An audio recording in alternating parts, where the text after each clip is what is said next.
সুকুন একটা শব্দ, একটা অনুভূতি, একটা কাঙ্ক্ষিত অবস্থা যেটার খোঁজে আমরা জীবন পার করে দেই। আমরা বলি আমি শান্তি খুঁজি, কিন্তু কখনো কি ভেবে দেখেছি সেই শান্তিটা কোথায়? কেউ ভাবে টাকায় শান্তি এনে দেয়, তাই পাগলের মতো ছুটে বেড়ায়, দিন রাত ঘাম ঝরায়, সময় দেয়।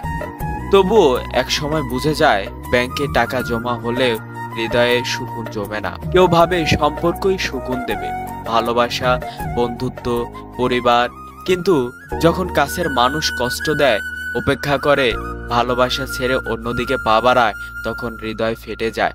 আর সে বলে এমন সুকুন আমি চাইনি, এমন শান্তি আমি চাইনি। কেউ আবার ভাবে বড় ঘর, গাড়ি, বিলাসিতা এগুলোই মনে হয় সব সুখ। কিন্তু কত মানুষ আছে যাদের গায়ে ব্র্যান্ডের পোশাক, তবুও চোখে ঘুম নেই, মনে অশান্তি, একা একা কান্না জুড়ে আছে রাত জুড়ে। তাহলে সত্যিকারের সুকুন কোথায়? আল্লাহ সুবহানাহু ওয়া তাআলা সূরা ফাতাহ 4 নম্বর আয়াতের কিছু অংশে বলেছেন, আল্লাহ তাদের হৃদয়ের প্রশান্তি দান করেছেন। সুকুন কোনো বস্তু নয়, এটা আল্লাহর পক্ষ থেকে আসা এক নিয়ামত, যা শুধু তাকেই দেওয়া হয় যে আল্লাহর কাছে ফিরে আসে। সেজদা যখন গভীর হয় তখনই প্রশান্তি গভীর হয়।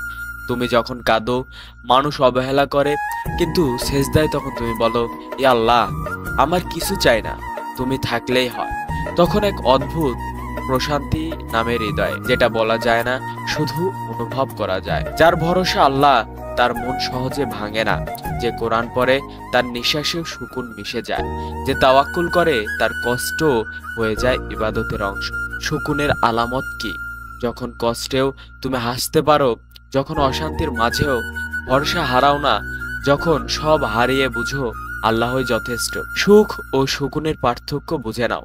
সুখ হয়তো চোখে দেখা যায় হাসির মাধ্যমে, কিন্তু সুকুন সেটা মনের গভীরে শান্ত, নীরব অশ্রুবিন্দুতে লুকানো। রাসূলুল্লাহ সাল্লাল্লাহু আলাইহি সাল্লাম বলতেন, নিশ্চয়ই নামাজ আমার চোখের সুকুন আর শান্তি। হাদিস নাসাই শরীফ। তাই তো যখন সবকিছু এলোমেলো লাগে, তখন সিজদাই হয় সবচেয়ে নিরাপদ জায়গা।